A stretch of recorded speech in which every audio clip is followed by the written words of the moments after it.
Ladies and gentlemen, welcome back to the Daniel Lees podcast. New listeners, repeat listeners, whoever you are, thank you very much.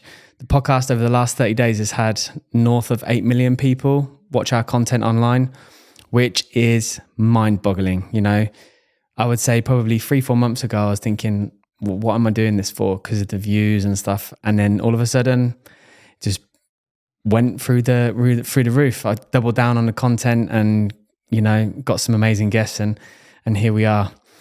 So thank you very much. But only a small portion of those 8 million views have actually converted into follows. Even though the engagement rate and stuff was through the roof, you still haven't followed, subscribed. So I know this is new to some of you. So if you haven't already, head over to whatever channel you're listening on. Just press subscribe or follow, because it really does help more than you can ever imagine. And it's going to help bring bigger and better guests to the show, better production. If you go back a couple of years and see how the podcast was produced then to where it is now. And that's literally just because you've followed and you've helped be able to gain sponsorships and so on. So thank you. This episode is sponsored by Some Skin. If you're watching on video, head over to the camera. I've got some now. It's a natural skincare range for men, launching in October this year. It is exactly 99.5% natural. All the key ingredients come from upcycle process. The packaging is made from bioplastics and biodegradable materials, water-based ink, so it's good for the planet. And for every product you buy, we plant a tree on your behalf in over 47 different reforestation projects around the world. This brand is a force for good, so go check them out, and Some Skin. And today's guest. So we're talking about men's skincare brands and men. We're joined by a masculinity and wellness coach that comes by the name of Adil Hussein. I tuned into one of his podcasts recently and was so dialed into his story that I could resonate so much personally with my own story as well. So I've invited him to come onto the podcast and basically have two fully grown men talk heart to heart about what it's like to be a man from a man's point of view. There's a lot of men out there, just like me, that feel silenced because of the way society is nowadays, because we live in such an extreme culture and we're led by so many different dynamics of society, social media, you name it, to the point of where we've kind of come a little bit confused. Myself is that, you know? So today we're going to talk about that and really just delve into the mind of men. So this is going to be super insightful for not only just men, but also women that are looking to understand men a bit better, because whilst what you see sometimes is a savage, ruthless man who doesn't know how to deal with his emotions, but sometimes, and a lot of the times, it's just somebody who's actually just crying for help and has a lot of emotion and a lot of love to give, but we're just very misunderstood animals. So we're going to dig deep into that today, and I cannot wait for this one. So let's get into the podcast. Please help me in welcoming this week's guest, Adil Hussein. Yo, how we doing, man? I'm good. How are you? I'm glad we're finally doing this. Yeah. It was, like I said, I was so thankful that I got to meet Dana, because she was the one that interviewed you, and I listened to the podcast and I loved the name as well. Loving the Time of Tinder. Shout out to them. Go check them out. Yep. And I remember just listening to your story and was like, wow, it's literally like a carbon copy of me, really? Of what happened. Not, I wouldn't say family life, but kind of like how I used to see relationships. Yep. And we'll come on to that, and I'll talk a little bit about my story as well. But first of all, masculinity coach. What actually is masculinity? If I really bring it down to like its bare bones, it's just helping men find confidence in their truth, in who they actually are. Yeah. That's why I really for confidence, and masculinity is. It's just men being more sure of who they are. Yeah. You know, and just living life intentionally and with purpose. I find that a lot of the men that I'm working with now, they don't know what they're doing. And they're unsure of how to be a person in society. They happen to be men, so therefore they're unsure of how to be a man in society today. And a lot of it comes down to, just this pressure from, I guess, social media and society in general that's suppressing some of their more natural traits. Yeah. Competitive natures, being very goal-driven, even aggression. A lot of these things are frowned upon. And whilst I agree that there can be quite negative outlets for these emotions, I think that in general it's just been suppressed so much that we don't know what to do. We don't know what's okay and what's not okay. What's misogynistic, what's in support of patriarchy, and there's all these words being thrown around and toxic masculinity. And I think, well, something's got to give. Like, we need to do something about this now. Yeah. We can't. I hate the term toxic masculinity because I don't think it exists. I think you can have toxic behaviors. I think you can be a shit person, but I don't think that femininity is toxic or masculinity is toxic. Yeah. Anyone can be toxic. It doesn't have to necessarily be down to just being a man. And that's, I suppose, you hit the nail on the head right there. Is because they, you haven't got, like, for example, a toxic feminist or toxic feminine, however you want to. I don't even know the right terminology. Apparently it exists, but it's not being talked about as much. And again, who's talking about it? Yeah. Who's even going to risk talking about it? Yeah. You mentioned certain words, you're getting shut down, you're getting called this, that, and the other, and you're being cancelled. I would stay away. Do you know what I find about society today? And I'll come on to the social media aspect as well, but I generally do feel, and obviously having a podcast of coming up to 75 episodes now. Yeah. Wow, amazing. I feel like nobody is actually allowed an opinion anymore. Yeah. Because if you don't agree with my opinion, it's wrong. And I recently spoke to a very successful entrepreneur, does a lot of things for charity, doesn't talk about it, doesn't want recognition. And he was on the podcast and he got slated for saying that most women want safety and security. Yeah. What I found really funny was everybody honed in to the fact that they associated that with money. And because they associated that with money, then others then associated it with, okay, well, he's not allowed to treat somebody like shit because of money.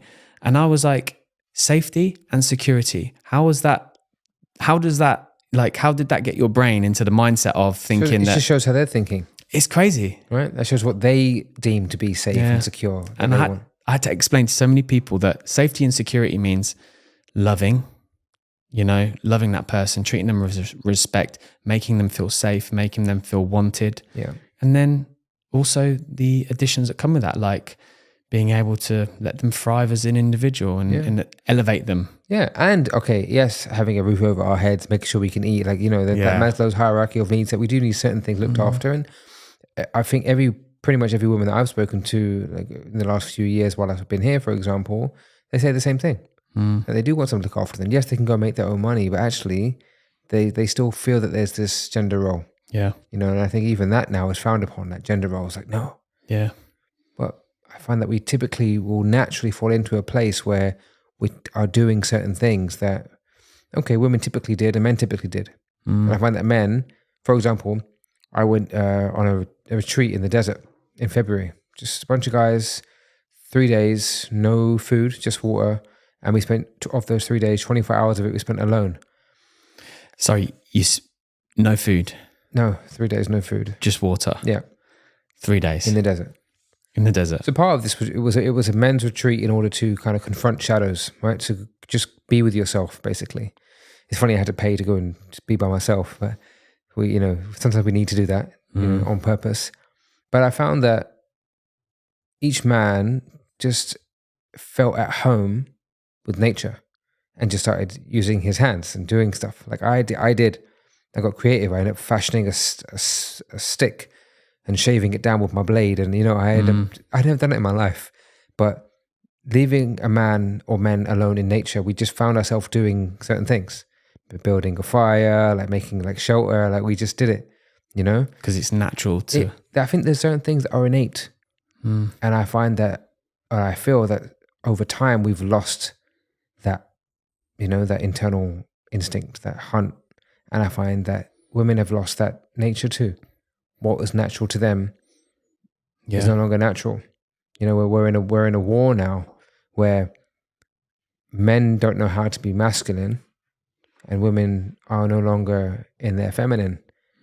They're more masculine than some of the men. Yeah. And I've said this before and I get a little bit of rap for it sometimes, but it's meant with no disrespect. There are certain traits articulated with being masculine. It's like kind of more purposeful and driven and competitive in nature, and going out there and hustling and getting stuff done.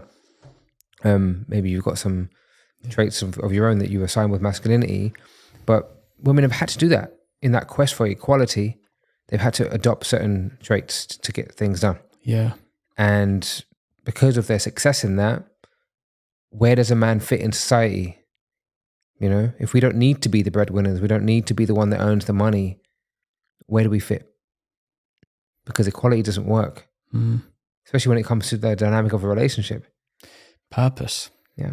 And there's a book called The Way of a Superior Man. Of course.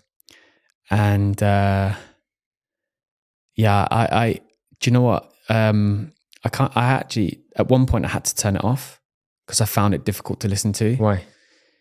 Because it resonated with me so much. Damn. Yeah. Because purpose is everything, right? I mean, my upbringing, I've spoke a lot about this on the podcast, like on and off, but my parents broke up. Dad was very angry. Took a lot of anger out on us, my mum, to the point of where she was like, I can't stand it anymore. They broke up, and he really tried to crucify my mum, but in the process of all that, actually crucified all of us, because she barely had any money to live, and whilst we didn't see it as when we grow up, like it was still a happy childhood for us. But then later on in life you realize, but going back to the point it was just purpose. Like, like so many men don't live their purpose, and that leads to toxic behaviors, anger issues. Like when you break it down, like a man was put on earth to have purpose, and one of the common denominators towards a man not feeling complete is due to him not living his true purpose in life. And that doesn't have to necessarily be the provider or anything. It's just a purpose to achieve something that's his. You remove that from the equation, you have an unhappy man. Why do you think that most suicides are men? Because they're not living they're so unhappy because they're not living the purpose. And sometimes that's not down to even women, that's down to them not even finding their own purpose. Yep, 100%. And the suicide rate is one of the biggest numbers and biggest facts that's thrown around, right? The stats of 3 times more men commit suicide as an example. And that's linked to many, many things. One of them is not expressing and getting their frustrations out and articulating what it is that they feel. With a lot of the guys that I work with, I ask them how they feel, and it's hard for them to even describe it. It might just be, okay, life could be better. And then I have to like show them a feelings wheel and say, okay, pick these out of these feelings. What do you feel? And then you start getting into it like, damn, okay. But this thing around purpose, come on, we're not encouraged to find a purpose. We're encouraged to get a job. And if you do look and strive for your purpose, you're seen as the weird one, the crazy one. What are you doing? Yeah. Why are you pursuing arts? Why are you doing a podcast? Why are you a coach? You need to coach yourself. What's a men's coach? What's a masculinity coach? Go get a real job. Did you face a lot of comments like that when you decided to make a change? Well, it wasn't a lot, but it was enough from people close to me. Like, are you sure? Why maybe? And to be fair, with reason, why didn't you go get a job first? Do it on the side, like build it up.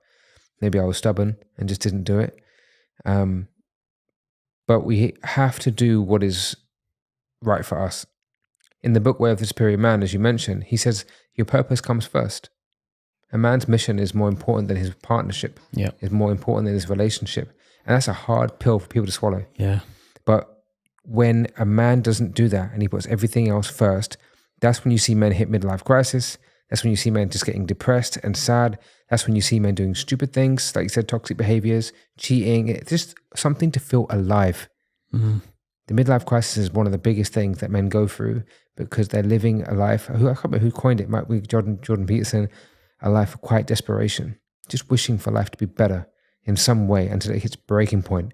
And it was something silly, like the kid just, spilt juice in the car, like, that's it, I am done, But it's been a build-up of years of just not doing what he needs to do. And he might not even know what he needs to do, but he would have built up resentment over time because he put other people first and didn't quite articulate it. And yes, we should have and bear that burden of responsibility, because responsibility is also a fantastic trait of masculinity. Being a man is bearing responsibility, whatever that is. Maybe it could be something small, you know, but people get lost. Yeah. I mean, I already know this is going to be an epic conversation because of the way it started. Just quickly before we move on to kind of you, do you feel gratitude also has a role to play with feeling content and being masculine? Gratitude is the bullet train to happiness. It really is. And perspective. You know, I was on a session the other day and my client was laughing because she's got a friend that she can just chill with, and they're like super rich, and you know, she's laughing at her problems that she has. And she's like, oh man, I've got so many problems. And she's got these things about, you know, picking the right bag, or, you know, something's trivial. And I'm like, I said to her, I wonder who looking at you thinking, wow, they wish they had your problems. And she's like, damn. I'm like, yeah, perspective and gratitude. I don't know how I would say that it links directly to masculinity, but I think in general, living a joyful life, having gratitude is a brilliant way to feeling better, to feeling happier. Yeah. You know, it's hard to be unhappy and grateful at the same time. Don't you think? Yeah, 100%. You know, it's very similar to what you did. I mean, I didn't go to like a retreat or anything, but I went away to Lake Como on my own. Italy, right? Yeah. Yeah. Stayed in Milan for a few days and just went alone for, in total, 8 days. And everybody that I spoke to, apart from my girlfriend, was like, why are you going on your own? I'm like, why wouldn't I go on my own? It was such a freeing experience because I got to have 8 days of one-on-one dialogue with myself. Nice. What is going on in my head? And when I was able to do that, you know, I've always struggled like to feel grateful for what I have, because I'm always looking at the next thing. It's a plus and a minus, right? And that's why I'm so career driven and launching businesses and building businesses and stuff like that. But at the same time, when you get to that goal and you're like, yeah, I've done this, it's like, yeah, feel empty. You know, it's not because I haven't practiced that gratitude, but when I went away and had that one-on-one dialogue, I was able to really reflect and go, I'm actually really happy for what I've got. I'm so thankful that I'm able to travel the world whenever I want, be able to provide a life for myself and my future family one day. But I think it's so important, time alone. But why masculinity coaching? Like, how did you get into it? I needed help. Some of the people that listening have heard me before have spoken about my journey into masculine development and masculinity is me seeking out a men's coach when I felt like I needed someone to talk to. I didn't feel like I wanted a therapist, you know.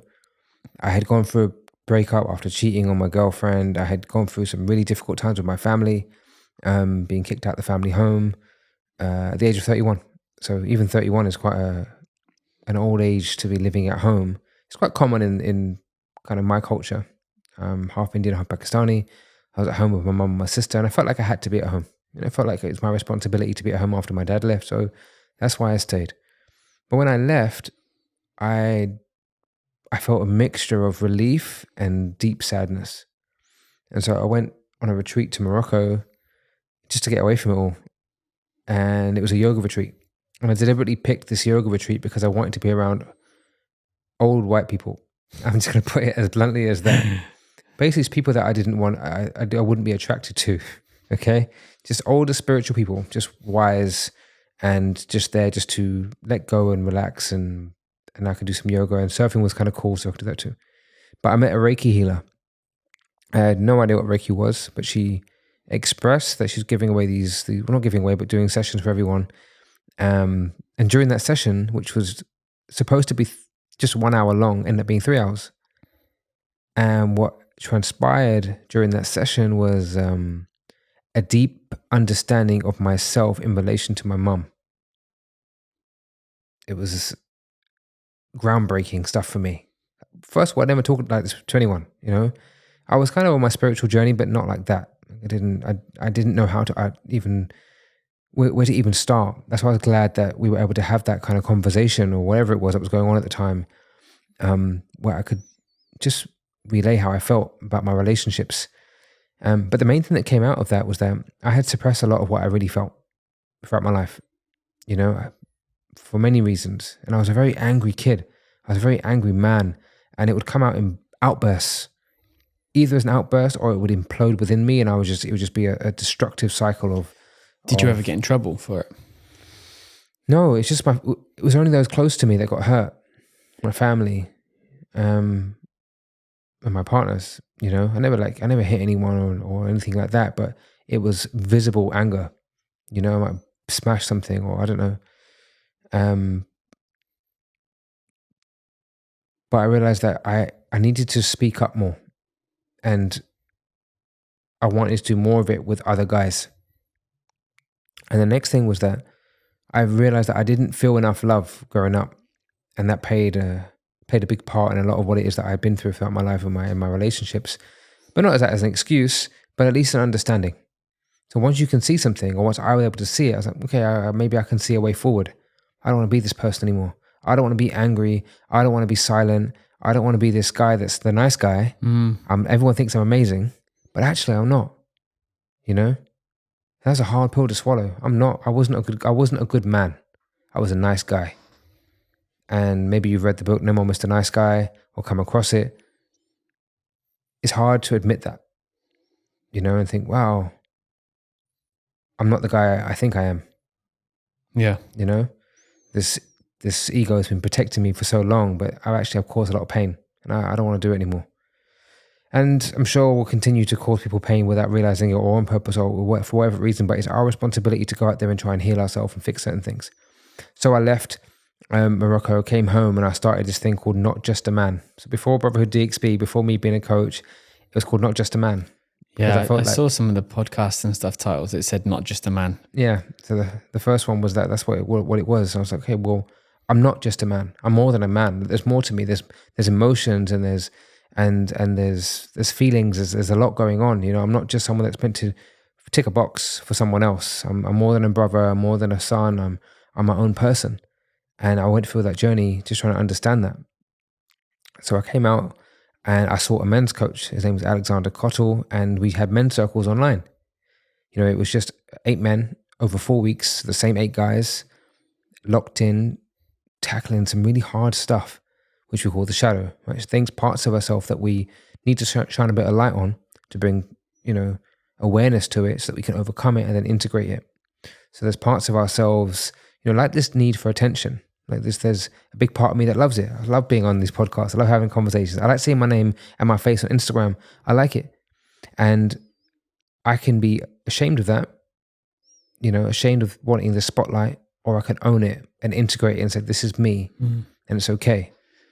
That's also a part of loving yourself, right? Which I feel like we don't do enough. Yeah. Like my mum, we've had her ups and downs, but deep down, love her to pieces, In my teenage year, we had a bit of a turbulent relationship because of me not understanding my emotions, which then reflected badly on her. And really the blame should have gone towards my dad more than my mum. But for some reason, worshipped my dad, kind of like resented my mum, which is another podcast in on its own. But one thing she always used to tell me was, oh, you're so big-headed, or you're this, that, the other. Because I was quite vain as a kid, I enjoyed looking good. Like I was always after the attention.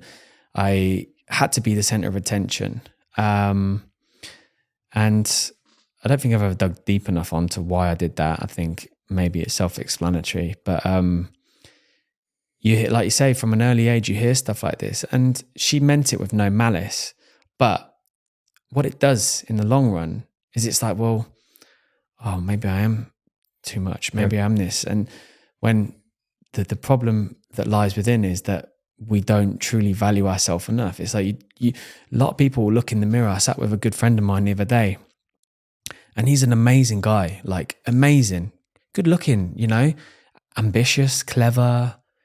But he made a comment on one of my pictures on Facebook and was like, because I posted a picture about isn't it funny when you look at pictures, you know that's you, but it's like, it kind of looks like a stranger. Do you know what I mean? Because my eyes only see other people. They don't look at myself. So when I see myself, I'm like, whoa. Yeah. But he made a comment about like how he didn't, like, it was almost like I could see through the comment. It wasn't like a cry for help, but I felt like behind the comment was pain. What was the comment? It was along the lines of basically him always not feeling enough and always felt like he wasn't attractive. And for me, I felt like it was heartbreaking because he's a great guy, and there's so many women out there that would love to be him, but he doesn't value himself. And that also reflects on his relationships. Yeah. He's with a woman he shouldn't be with, for sure. We speak about that all the time. He knows it, but he just doesn't have the confidence inside to leave because he doesn't feel like he deserves more, you know? And and that's more common than you think. Yeah, it is. You know, the amount of guys that are gym guys because of the insecurity that they felt. That's how I started my gym journey. I heard about that, yeah. Yeah. So that insecurity runs deep. But Alex Hormozy talks a lot about this on his content. It's more about business and hating your job. But he basically refers it to the pain has got to be strong enough to want to change. Yeah. And sometimes as humans, you know, we prevention is better than cure, but you know, at the end of the day, sometimes we leave it too long and we're like, we'll only make a change when we really feel severe pain. And that's what I want to change with people. You know, the guys that come to me typically when they've hit rock bottom, and I'm like, guys, don't let it get to that point. You know, Alex is also a big fan of, you know, making small steps daily and just working towards something. Like, let's do it now. You know, why do you want to wait for a divorce to happen or someone to cheat on you or lose your job or a heart attack or some kind of disease before you start making changes that are necessary? Make it now. Do it today. You know, don't wait, because you're taking everything for granted. Let's not do that. Yeah. And that's why I also like working with, one, on myself, and two, with others on being a whole man. You know, I use the wheel of life as that kind of like my model. The wheel of life is just a circle with 8 segments. We're looking at finances, careers, relationships, spirituality, personal growth, development, all that kind of stuff, relationships, all of that. And look at how can we move from maybe you're a level 6 to a level 10. What does that look like? Where are you right now? And how can we get there? That's trying to be balanced. There's no point having a Lamborghini and a great job, but you're a douchebag, right? Or you can't hold down a relationship, or you're unhealthy. What if you could be a millionaire and have a rocking great body, but also embody what healthy means? And you get to be social, and you get to have great relationships, and we can do it all. What if that was the norm? You know, integrating all of that, I think, makes us a man. It makes us masculine, in my opinion. So let's rewind to you then, before you decided to go to Morocco, see the Reiki healer. So obviously we're talking about pain. So what pain were you experiencing at the time to be like, I really need to change? I just didn't like the man that I was. I was a prolific, I think I was really good at gaslighting in my relationships, because I couldn't admit that I was the problem. I was the red flag. I was selfish. I was narcissistic. I was toxic, you know? And only in hindsight could I look at that behavior. But I pushed everyone away. And I said it was them, you know? Even family would say things to me and I'd blow up and think, no, they're the problem. But it was me. How can everyone be saying the same thing and I can't admit it, you know? But it was finally when I did go there and I realized that, okay, wait, there's reasons behind certain things. So I guess part of me felt like there was a bit of relief that I'm not just wired this way. There's a reason why I'm this way. But I was just sick of it. Yeah. I was sick of being this guy in this way, and I knew that just something had to give, something had to change. You know, I felt a lot of pressure, a lot of burden of being a man, and I didn't feel man enough. I didn't feel like a man. I was living at home until the age of 31. So first of all, I don't feel like a man there. When I'm dating, I'm like, yeah, I live at home with my mom. I'll make up stories. I'm just back for a little bit, you know, just help my mom out.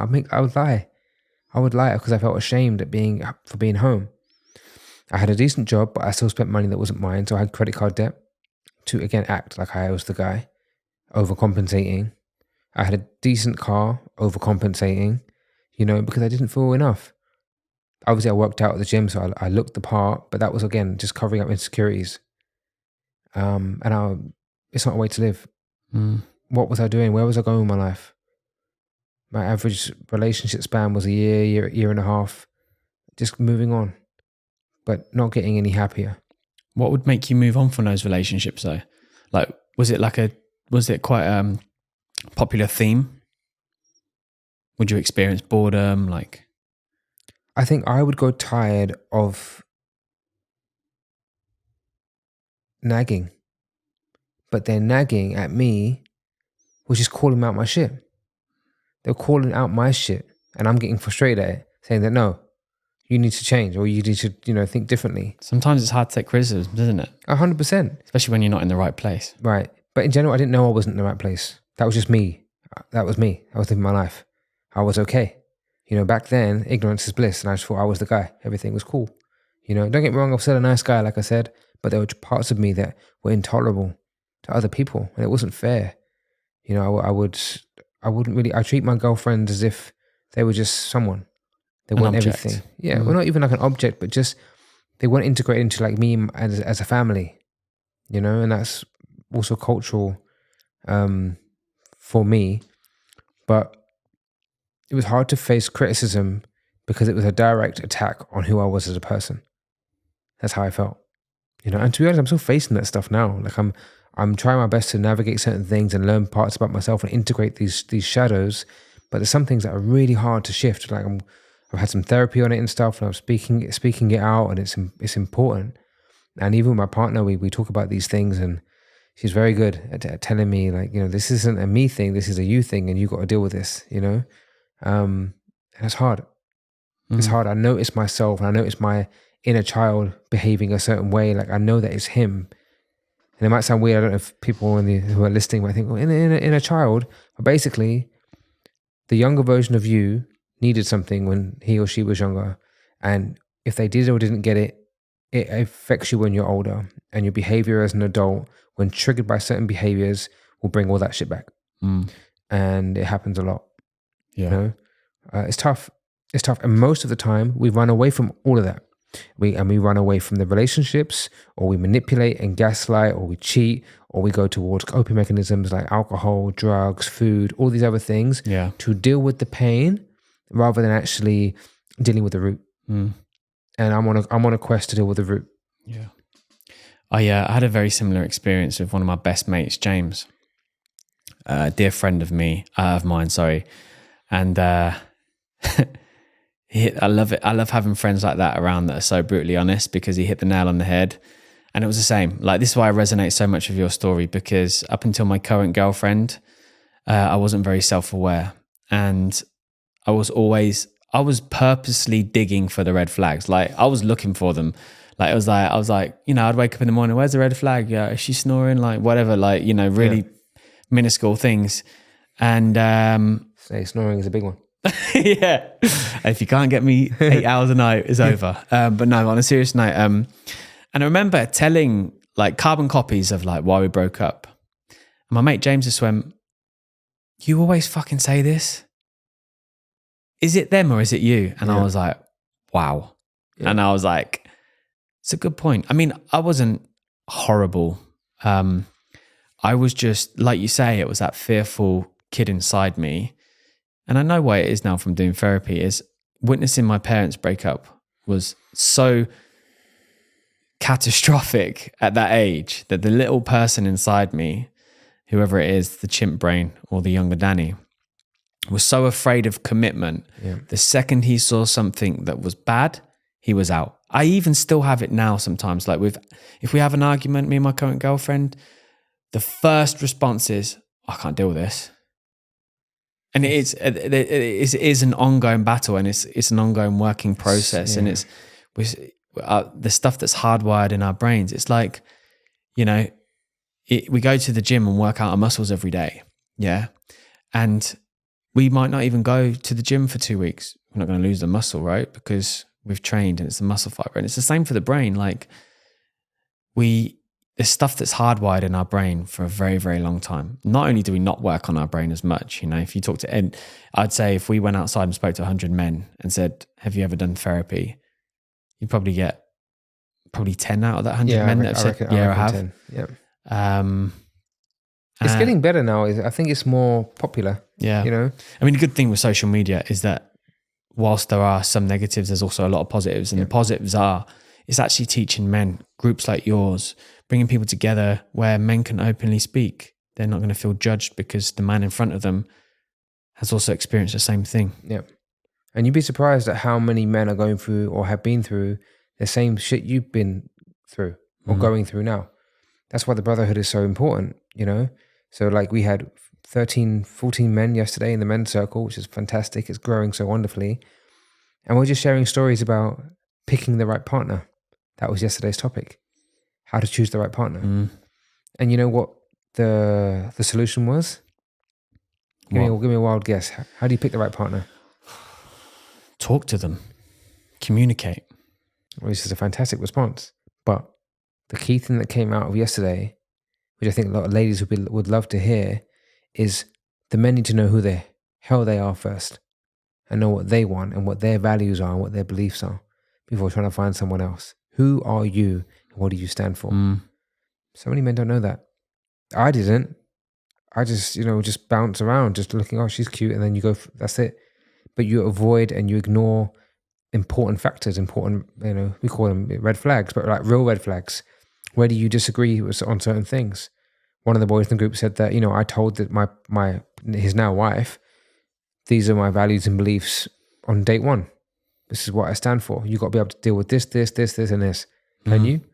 And she did the same thing. And here they are, they're married.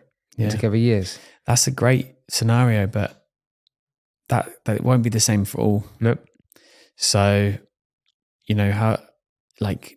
because I mean, there's, again, it's a very complex topic, but I'm glad we came across it because that was one of the questions for later. But, relationships, it's, I like to think that I communicate quite well, but there's still things that fall through the gap. But if somebody's got, I heard this on a podcast you did recently and they were talking about a list of things. Yeah.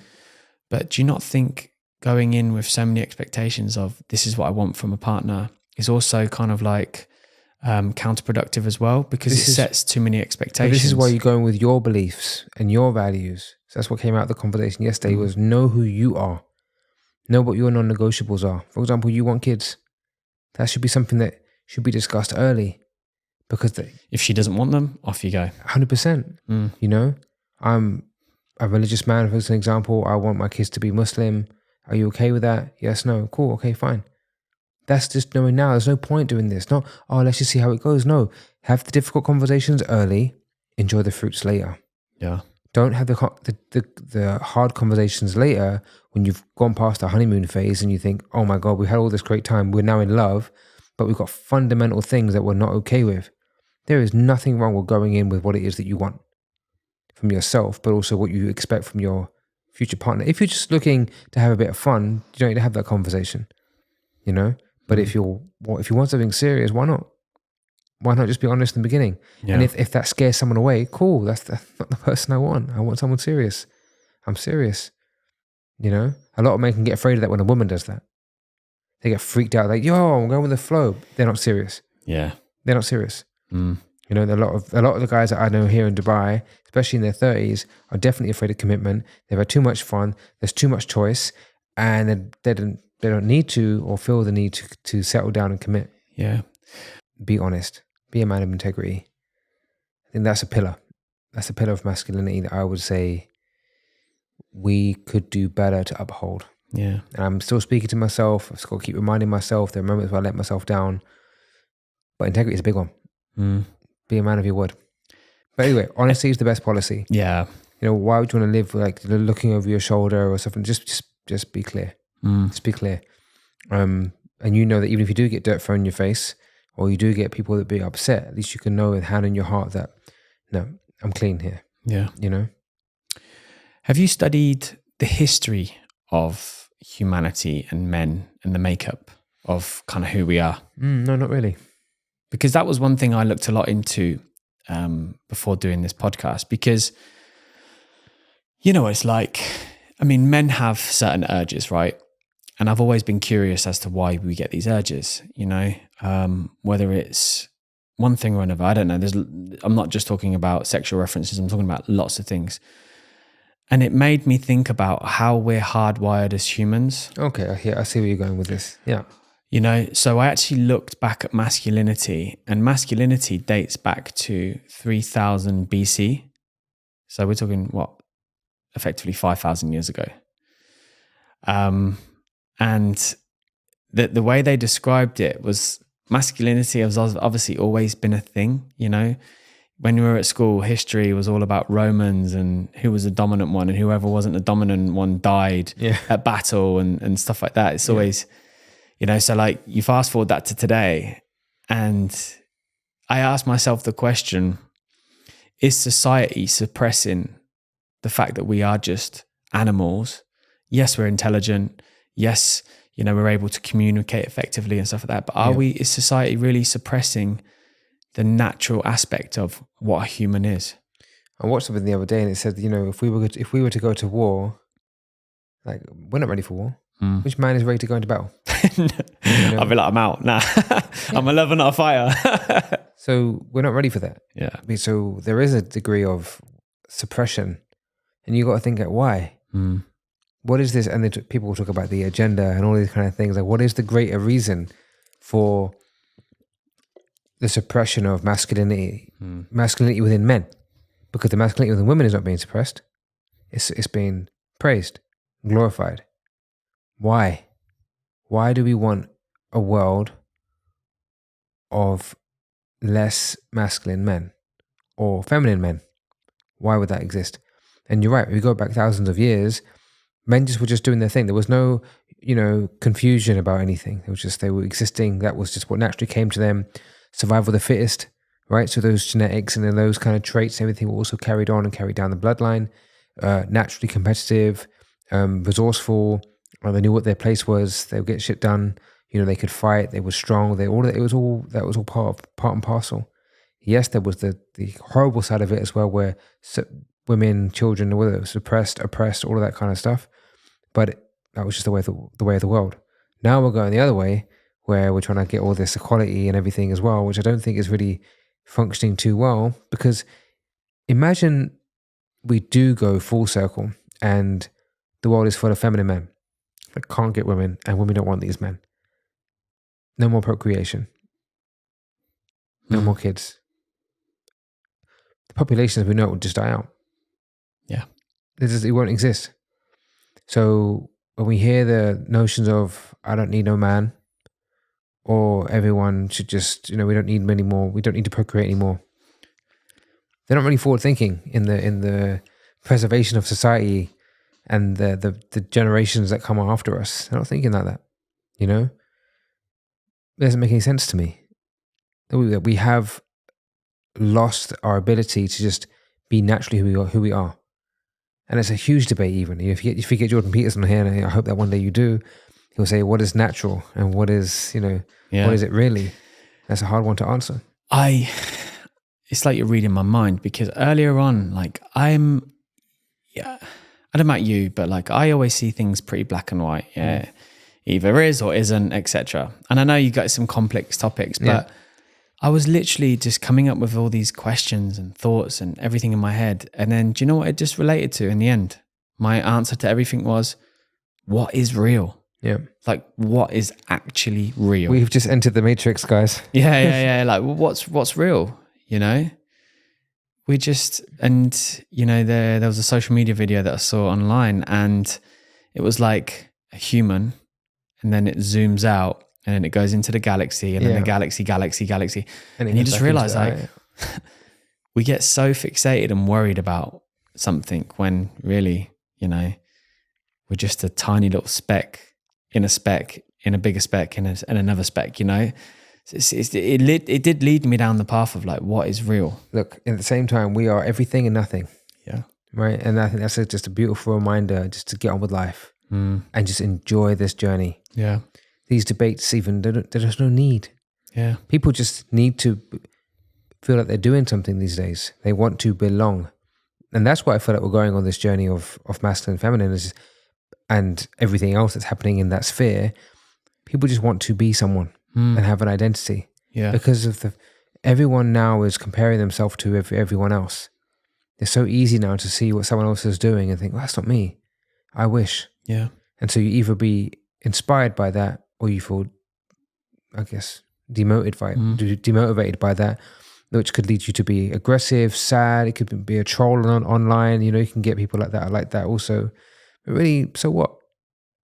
There was a thing that's going around also on social media about, Instagram sold blue ticks. Maybe you've seen this thing at like $60 or $120. It made like 6 million or billion, or I can't remember. No, it was more than that. It was something like 22 billion in like one day. Yeah, it's made 22 billion in a day, right? And it's just like all of that just so that you feel like you're someone. Yeah. And that was a very powerful statement. What the hell are we doing? Yeah. Such a flex economy, isn't it? Yeah, especially this part of the world, right? And that's why when the men join the brotherhood, we don't care what you do. How much you earn, what car you got. It's not about that. Everyone that sits there is just talking about their life, who they are, how they're feeling. And we just come together as guys. Yeah. We've got guys that are on 3,000 dirhams a month, that's what they earn. And we've got men that are earning maybe 100,000 dirhams a month. Okay? It doesn't matter because we're all the same. Yeah. We all bleed the same.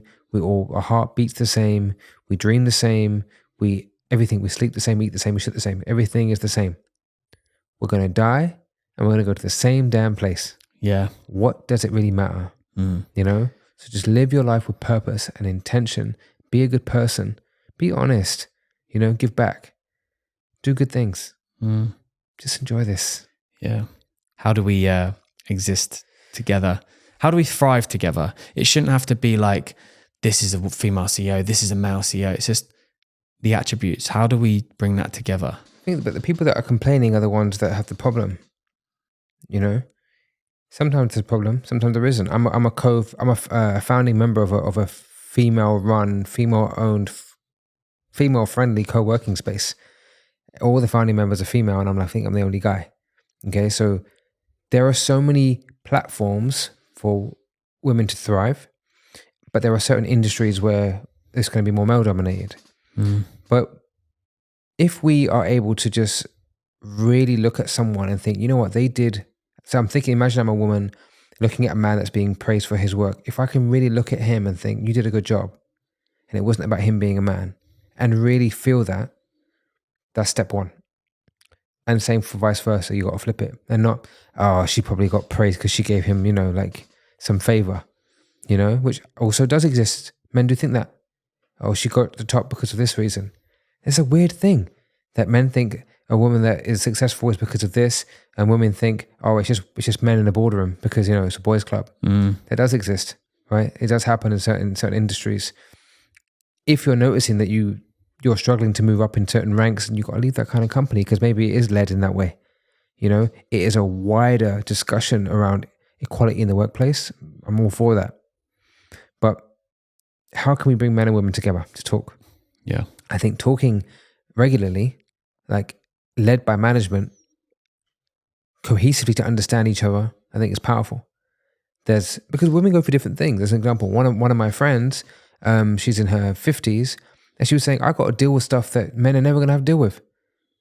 Being like post-menopausal, all these kind of things, the hormonal changes that go through my body on a daily basis, weekly basis, and monthly basis. Like, I want to just punch people in the face almost every day, but I have to just show up the same every single time. So that's something we can educate the men on, Let's educate men on how women are biologically. Yeah. And how that might change and how that might affect them. Cut them some slack, My partner tells me all the time, she's like, you just have to wake up and exist. I have to wake up, got to do this routine, that routine, it takes me this to get ready. I've already spent 3 hours more than you just to get ready. And that isn't because I'm just being all prim and proper and I've got all the extra stuff to do. This is just things that I'm doing to look. This is the upkeep of a woman. This is the upkeep, right? You don't have to do that. And I'm just like, wow, that's kind of true. And you're so lucky. I mean, I literally just get out of the shower. I even cut my hair short because I was just like, I can't be asked to even. Being bold is the best, I swear. But it's true. So that understanding, that there's a narrative going around that women have to try harder just to the same. And I understand it now because they do. Not only do they have to just compete and fight to look and be a certain way and look after their health differently to the way that we do, they then have to compete in a world which is predominantly male, and they're competing with, okay, well, she got to the top or there because of so and so. We have to do this jungle out there, right? We have to do what we've got to do. We've got to play the game. And women might be more successful in their sales because they're more friendly, more amenable.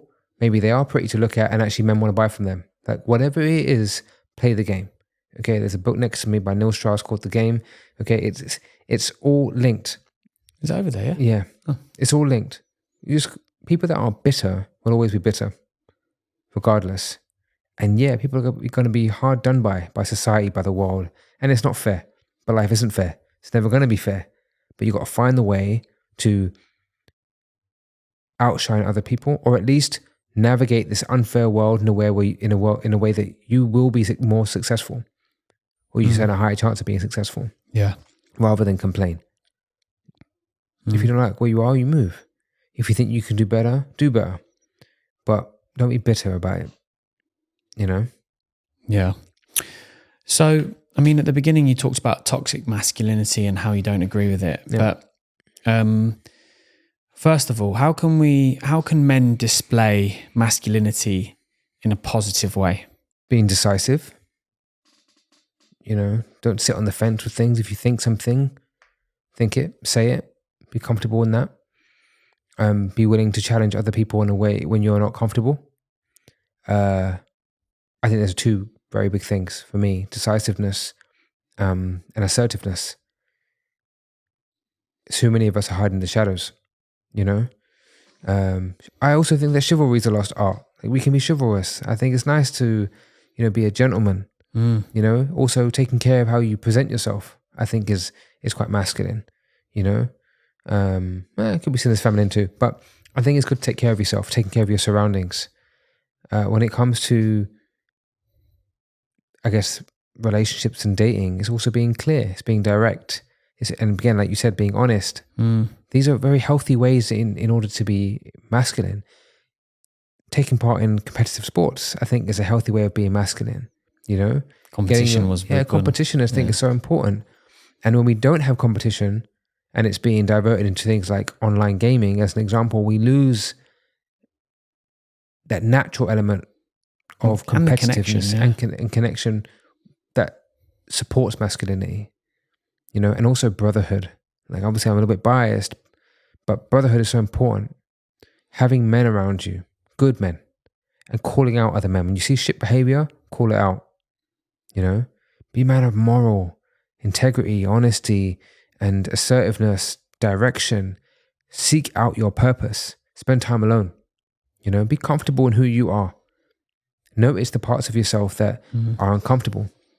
When you're spending time on your own and you don't like it, and you just pick up your phone, or you want to go see someone or talk to someone, or just go out, sit with that. Why do you need that? It's just a distraction. Yeah.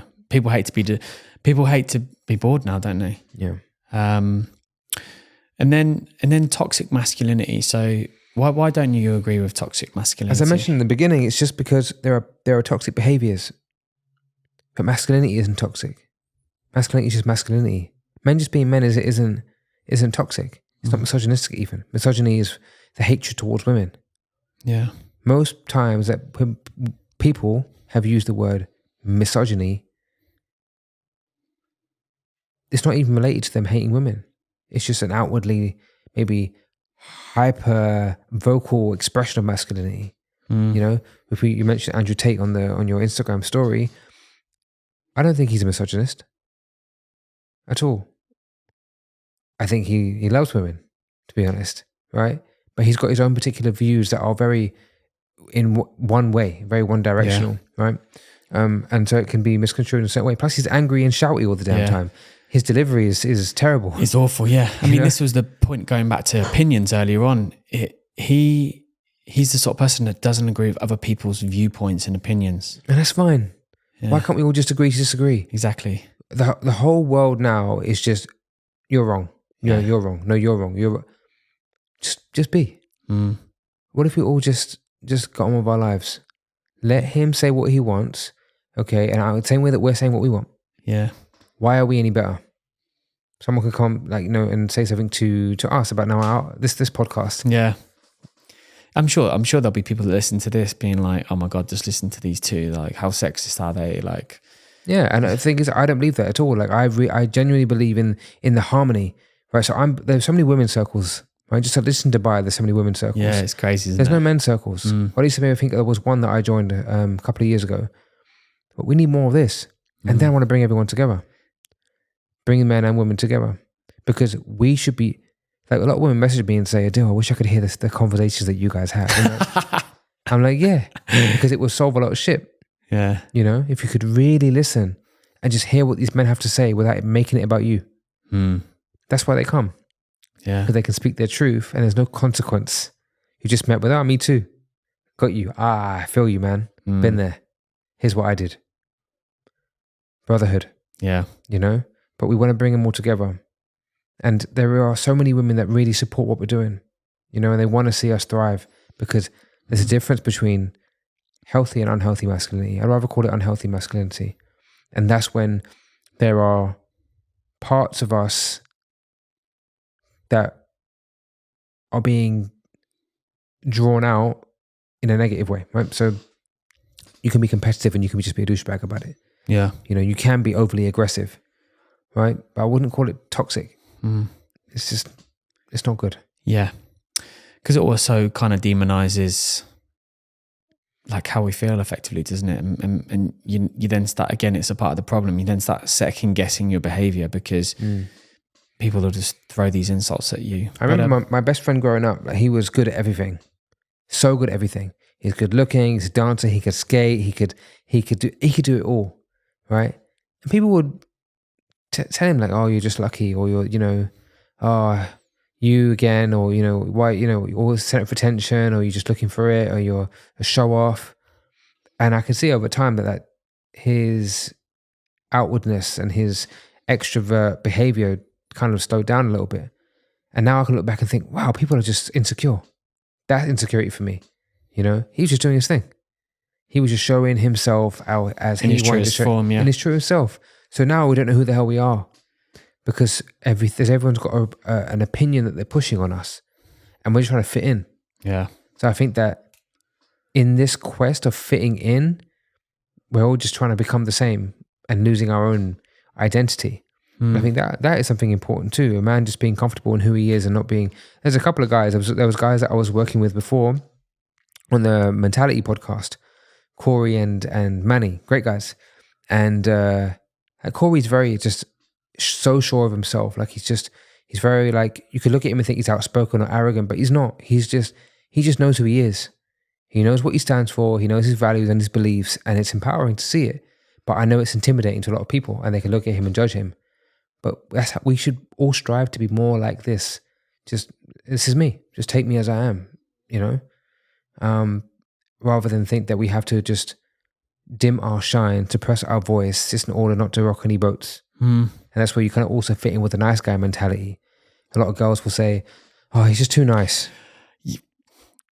Yeah. Right? He's too nice. What does that mean? I thought you liked nice. Like, no, it's too nice.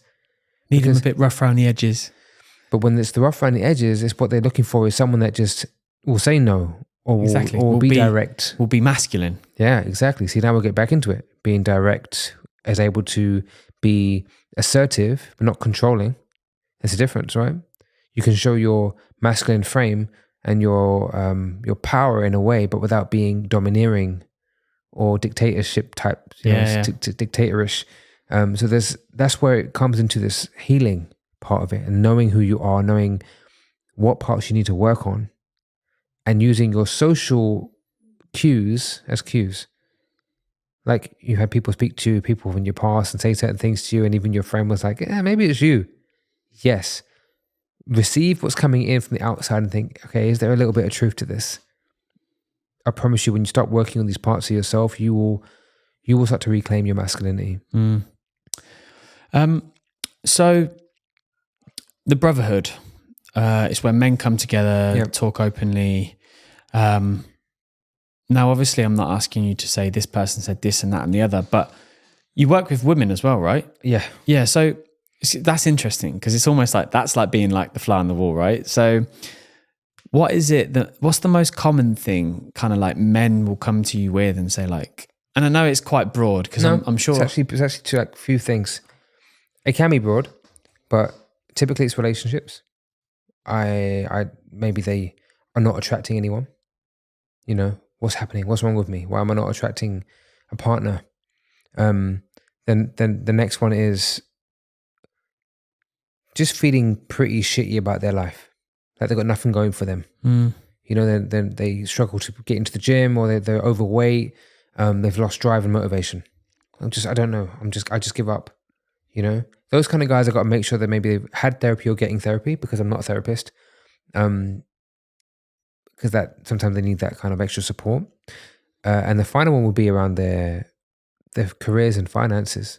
You know, so it's relationships, getting their shit together and just feeling like a better man, and jobs. Yeah. Those are the key things that people come to me for. And the final one actually is just wanting someone to talk to. Because they've seen and heard me on my podcast, they know that they can feel safe talking to me because I'm very open up, being vulnerable about my stuff, that they feel, okay, I can talk to him. Yeah. And I don't want to see a therapist because it's, you know. You kind of want to open up, don't you, and just not be judged. Yeah. Sometimes you don't even want a response. You just want somebody to say, look, Adil, I just feel like every day I wake up in the morning and blah, blah, blah, blah, blah. Exactly. And that's sometimes I'm having like my session with the guy or the girl even, and it's and the whole time it's like they're just talking to me about their life and what's happening. And then it'll be like the last 5 minutes where we go into something and it's like, damn, there's a breakthrough, there's a moment of clarity, or there's a task or an action that think, okay, I got to go do this now. And they go. Yeah. I have a life coach. I speak to him every Monday. He's in the UK, he's an older man. He's like a really successful guy. And I've been speaking to him now for the last year at the same time on the same day for 12 months without fail. And he's changed my life. Absolutely changed my life. Just having someone there to speak to and someone that can just direct you and just give you perspective and hold you accountable. Without him, I would not be where I am sitting here with you today. Yeah. 100%. Do you know what I find about coaches? Well, I've had a few coaches in my time. When I first entered having a coach, I thought they're going to give me all the answers. And I used to get so frustrated because I'm just like, give me the fucking answer. But then what I then realized is that, well, actually, no, like I have the answer within myself and their job is to help me get it out, not for them to tell me what it is. It's for me to dig deep within my soul, because that's when, especially when you come outside of that comfort barrier and you're asking yourself really uncomfortable questions, that's when the sign of true growth really happens. You know what? I mix it up a little bit. I'm like a mixture between a coach, mentor, big brother, everything between. I will gladly go hard on you and tell you when you're just being stupid and you need to wake the fuck up. Like, I'll do it. You know, I will not just ask you a bunch of questions for an hour. Yeah. We'll have a conversation, but I'm happy to say, listen, these are some potential action steps. Let's go away and do this, and then hold you accountable in order for you to progress. There's people that have had to let go and say, you're not ready, you're not committing. It's time. Yeah. You know, but the brotherhood's important because it's not just about giving them a space to speak every week. You know, I want to help these men in every area of their life. I'm looking into partnerships with different companies like tailors, you know, and grooming companies and skincare companies potentially, and gyms, and finance, and investment, wealth management, wealth asset managers, for example, and bringing everyone together so that actually we can help men in every part of their life. You know? Yeah. You're seeking fitness. Here you go. You want to look better. Here you go. Yeah. We've got a meal prep company working with us now. Like, you know, that's just one of them. Yeah. So how can we elevate men in every area of their life? Yeah. That's the mission. You just reminded me, actually, one of the points I wanted to go back to was, it's funny, isn't it, how over time you rewind 30 years ago to like say 30 years ago, that wasn't that long ago, the 80s, the kind of 70s, 80s, like a man would always dress up in a suit, shirt, whatever it might be, and look really good for a first date. Whereas now, if you turned up in a suit, I'm sure 90% of women would be like, what are you doing? Like, you know, but it's funny, isn't it, how... I mean, look, fashion changes, but what doesn't change is just taking care of your presentation. Yeah. You know, just present yourself nicely. Mm. One of my clients, I got him to shave his head. Not just because I want everyone to be bald like me, but he was losing his hair. Is it called the Bald Brotherhood? No, but I might have to rename it. But just because they could clearly tell that his hair was not in a great place, and he was young, and his whole body shape and demeanor it lacked confidence just in the way that he positioned himself. So I said, "You got a week to shave it," and he did. And that, coupled with coaching, the guy's it's a whole new man. Like, if I'll show you before and afters, he's just a different guy. And actually, he's just becoming more and more successful in everything that he's doing. Yeah. You know, because he just speaks and stands differently, and going bald is. And what men don't realize is that going bald is a sign of high testosterone levels. I think it's a mix of things. I don't know if that's a myth or if it's true. I'm going to just say, yeah, it's true. I'm bursting for the testosterone. That's why I'm bald. But anyway, I think, you know, some things can limit us and cripple us into feeling that we don't have confidence. And my hair was a big thing. When I was young, I had hair, and I would never even dream of shaving it off because I thought that was my identity. So we cling on to a lot of that stuff. But when we can feel it, who we are from the inside, what's on the outside won't really matter. Yeah. You know, that deep, one thing we did not touch on today as much is that deep introspection. And spending time getting to know who you are, you know, what you like, what you don't like, what are the, just sitting with your thoughts. Like, you went, you know, away for 8 days, you got to really be with you. And I think that's so important. Yeah. I mean, that was like, I did a podcast once back in the early days, and the guy was talking about finding himself, like, and I laughed at the time. But then when I did that trip, like, I literally found myself. Like, I came myself back feeling so happy for what I had, for who I had, for the people I had in my life. And it's crazy what a bit of time has on your hands. But are you a religious man? No, not really. I think I would like to be more religious, but right now I'm not really that religious. Okay. So what sort of role do you think like religion also has into kind of like masculinity now? I think it just can provide a guideline, like a structure, you know, in how to live your life. I think that's what most of these textbooks do, is they can provide guidance. And especially in Islam, it does have, you know, a guidance for men and a guidance for women. So I think in that religion, at least, it can provide a structure for masculinity. But I don't know much about it, to be honest. But I think in general, like, if what we're all seeking is a guidebook. Yeah. You know, is there either a cheat coach code or a religion? Yeah. You know, but in general, like a cheat code for how can I be successful? How can I be someone? That's why there's books like 48 Laws of Power, because we want to win. And whatever this thing is, this thing called life, we want to succeed and win at it. And when we feel like we're not winning, that's when we start to feel sad, depressed, less than, not enough, all of these things together. And sometimes having faith in something like a religion can really help. But what if we had faith in something maybe like a God or a deity or consciousness and the universe, but also faith in yourself? Faith in yourself will be more powerful than anything else. Yeah. You know? Somebody, I can't remember where I was listening, because I listened to so many outside different podcasts and stuff, but this guy explained religion so well. Russell Brand it was. Yeah. It was on the Stephen Bartlett podcast. And he was like, people look at me when I say that I'm religious or I have a faith, and they look at me and they think like, oh, I'm some like kind of like Bible basher that just, you know, prays nonstop. But he was like, what people don't realize is that my God is a greater good. It's just, it's not a being, it's not a person, it's not this, that, it's not the other. It's just, it's a purpose. It's teaching me to be a good person and direction in my life. And that's when I was like, wow, because I always just saw religion as Christianity, Buddhism, Hindi, like what Jewish, like whatever it was. And I always associated with just kind of like religions, just looking at this person that's like, okay, this is this, you know, and I always associated God with being a person for some reason. But when he explained it like that, I was like, wow, like, you know, I like that. Because it kind of demystifies the whole religion purpose. And I think one of the reasons why I never got into religion is because I just couldn't believe how there was something that created the whole world and this and that and the other. And that was my kind of limiting beliefs on the greater good. But then when he explained it that, I was like, wow, it's a different perspective. It's true though. And it goes back to just having that feeling and that belief of do good, be good, and live for something greater than us. Mm. Do it for more than us. This whole thing is bigger than us. Yeah. Therapy. What role did that play in your life when it finally got introduced? It allowed me to speak with someone and feel the same frustration you felt that nothing happened. I was like giving away all this money, speaking to this person. I'm like, okay, so am I what?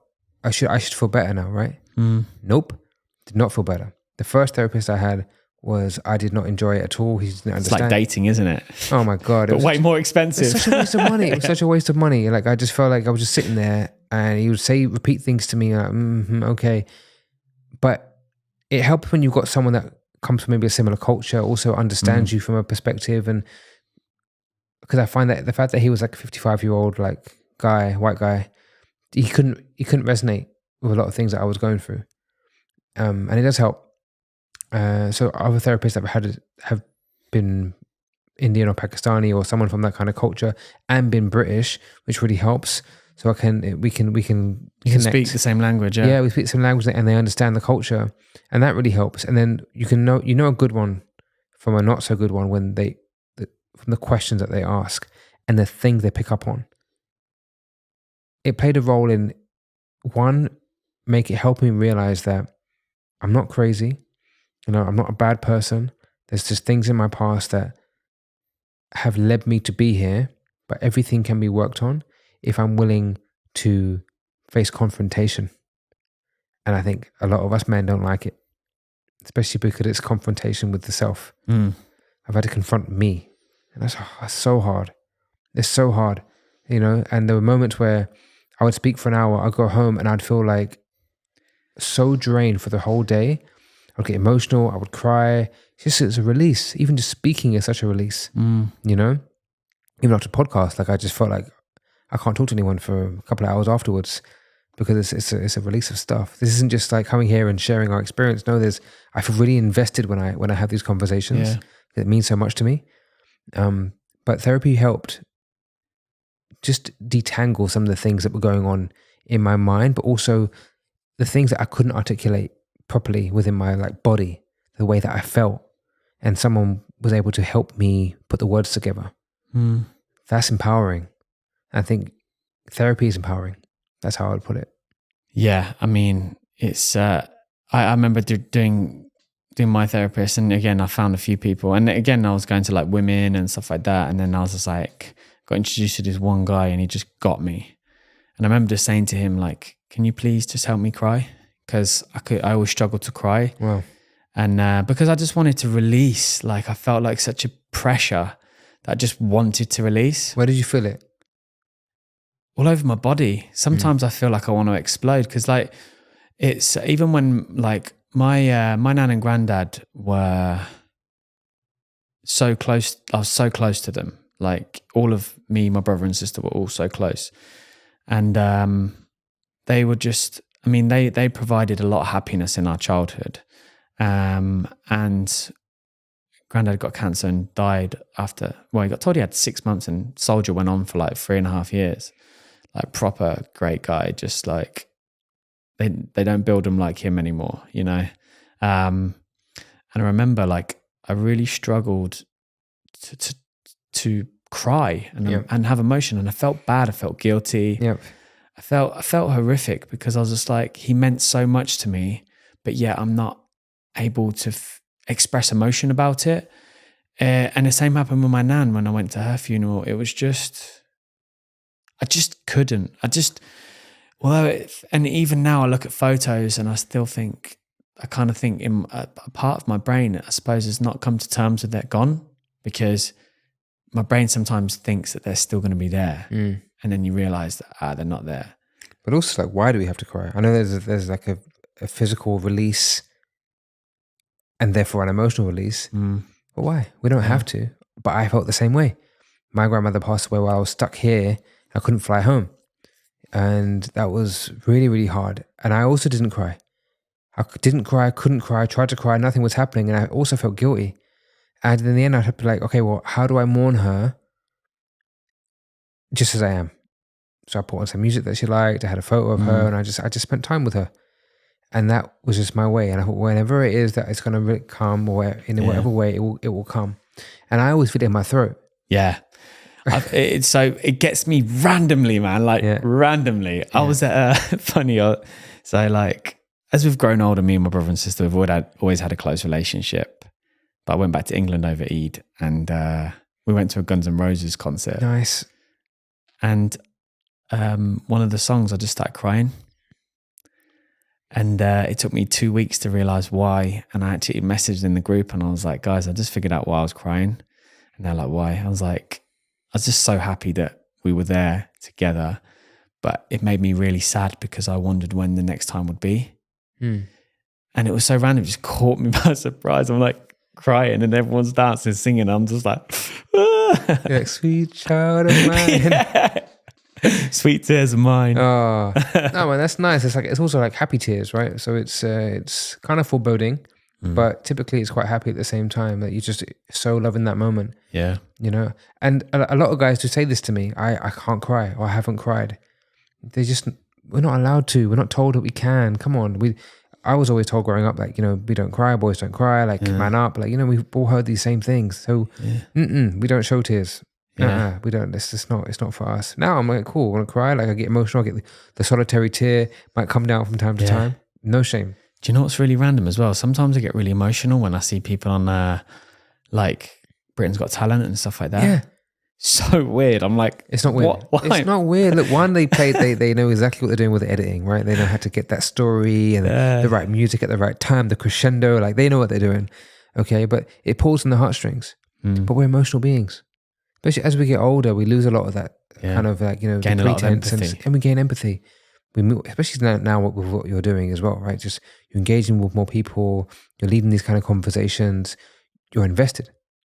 There's a lot of energy being shared in this room. You're gonna feel it. I feel it. So it's no surprise. And some men will stay hardened for years. But I know there'll be days when they will just shut down and they will just let it all out. Yeah. I had a moment last year, around February, where I was just feeling so bad. Like, I just wanted to go home, back to London. I wasn't getting any clients. I had like no money in my account. I think like 100 dirhams. I was lost. I was like, what the hell am I going to do? I just felt like I was doing the wrong thing. No one joining Brotherhood DXB. I was getting no business come through. I think maybe I'm doing the wrong thing. But one of my friends told me, maybe you shouldn't be a men's coach. So it hurt me to hear it, but I felt like it was maybe true. I was on the phone to my dad as well, and he was saying, why don't you come home? And I cried on the phone, but he didn't hear me. Like, it's a little bit of a tear. And I put the phone down. I was like, okay, I just need to do something. I went to my room. I turned the lights off. I took off all my clothes. I put on some like spiritual music, ayahuasca music, which is from the Amazon tribes. And lit some incense and burnt some sage. And all of this was quite intuitive. I wasn't thinking I got to do this for a reason. I just felt like I needed to do all of these things. And as soon as I hit the bed, I just started crying. Like crying, like baby tear, like blubbering as if someone just punched me in the face and took my ice cream, kind of tears. And I just felt so alone. I felt so scared. And it was the first time where I had cried like that, I think since I was 17. That was last year. And it just felt good just to let it out and just to and say whatever was on my mind. I was saying things like, I'm scared. I was just, whatever come to mind, I just say it out loud. And I remember there was a moment I stood and looked in the mirror and I watched myself crying. I was like, well, this is weird, but I just did it. And next day I woke up and I just felt great. I felt great. Like, I just felt cool. I know what to do. Let's go. And that day, like, a couple of messages came through that changed the course of my year. Releasing and just letting it happen and being open to whatever's going to come, rather than, again, I could have gone out. I could have called a friend. I could have ordered a pizza, watched some Netflix, got some drinks. I could have done everything possible to not feel what was happening right there. But something told me, not today. Go do something different. And I did. I'm so glad that I did. And that was me sitting with my emotions and my feelings, and it all just came. Yeah. One of my most powerful moments I think I've ever had in my life. So you spoke a lot about... I spoke a lot. Oh, geez, thanks. No. Well, you spoke a lot about kind of finding out who you are, and this is what you do when you speak with the guys, and you get them to find out who they are and what they stand for. So who are you and what do you stand for? I'm a man that's committed to being better, to being a better man. I'm a man that's not afraid to face problem challenges. I'm a man that's resourceful, and motivated and motivating. And I want the greater good for men. And I guess by proxy, the rest of the world. Yeah. You know, I've always had this feeling and this mission of wanting to help people. I've always been that guy, but I'm also a personal trainer.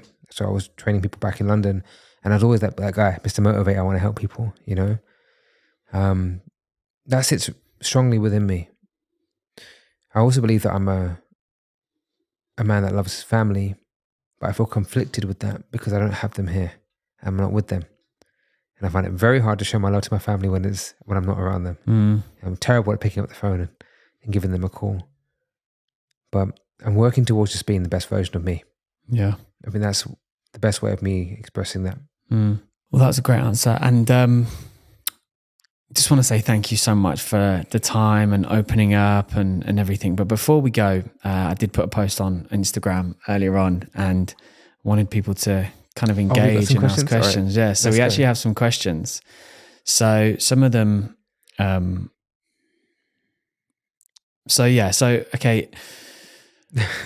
There's a lot. Filter through. I'm glad you got lots of questions though. That's a testament to you. Okay. So it says, how do you deal with feeling frustration for when you're a man and you're only pursuing the goals dictated by your parents? Well, first of all, I would definitely say, well done for getting as far as you have so far, but ask yourself what it is that you really want to do. There's a line in David Dale's book that says, live as if your father were dead. Yeah. And as morbid as that might sound, this is your life, you know, and being able to have that conversation with your parents about what it is that you really want to do is important, but you have to really know that for yourself first and what that is. Yeah. And also be prepared for the consequence that they're not going to be on board. And if you can sit with that, you're going to be okay. And I promise you that doing what you need to do for yourself is better for everyone. Yeah. You living your purpose is better for everyone. You will not resent them and you'll grow closer. I promise. It might be hard at the beginning, and listen to where they're coming from. Typically, your parents have gone through a hard time to be where they are today, and they know their formula and they think that their formula works for you. So be mindful of that too. Be compassionate to why they want you to do certain things. This is a very broad question, but what would you say is your call to action for men who have not been awakened yet? Spend time with other guys that are different from your usual circle.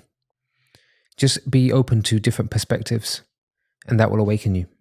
You know, be around older guys, sit with men that are double your age and just ask questions and hear things.